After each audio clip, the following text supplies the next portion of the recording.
1984 সালের 5 পয়সার কয়েন থাকলে 500 টাকা থেকে 2500 টাকা পাওয়া যায়। এই যে নিচে ফোন নম্বরটা আপনারা দেখতে পাচ্ছেন।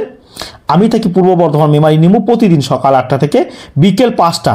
রাত্রে যারা ফোন করে আমাকে পাচ্ছেন না, কোনো অসুবিধা নেই, চলে আসবেন। এসে গিয়ে বলবেন যে আমি প্রকাশের কাছে যাবো। আমি প্রতিদিন থাকি, চলে আসবেন, কোনো অসুবিধা নেই। 1984 সালের 5 পয়সা, এখন কোন 1984 সালের 5 পয়সা থাকলে আপনারা 500 টাকা থেকে 2500 টাকা পাবেন। 1984 সালের 5 পয়সা রয়েছে। এটাকে উল্টে দিই, দেখুন এর লায়নটা কিন্তু ছোট, আর লায়নের নিচে লেখা রয়েছে সপ্তমে জয়তে। আবার এই দিকেও রয়েছে 5 পয়সা 1984, এটা কিন্তু লায়নটা বড়। 1984 সালের 5 পয়সা অশোক স্তম্ভের নিচে সপ্তমে জয়তে লেখা থাকলে এই কয়েনটাই আপনি 500 টাকা থেকে 2500 টাকা পেতে পারেন।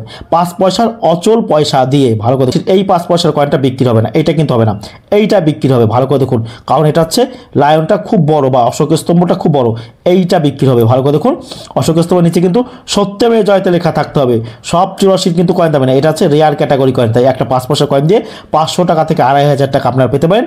আর যারা আমার এই ভিডিও নিয়ে মিথ্যা ভাবছেন, আমি কোনো প্রকার মিথ্যা ভিডিও করি না, আমি সত্যের পথে আছি। আমার কাছে কয়েন নোট দেখানোর জন্য টাকা পয়সা লাগে না। এই কয়েনটা আমরা কিনছি, এইটা বিক্রি হবে না, এইটা কিনছি। তাই এই 5 পয়সার কয়েন থাকলে আপনারা আমার কাছে বিক্রি করতে পারবেন। একদম হাতে হাতে কয়েন দেবেন, আর হাতে হাতে নোট টাকা নিয়ে কিন্তু বাড়ি যাবেন।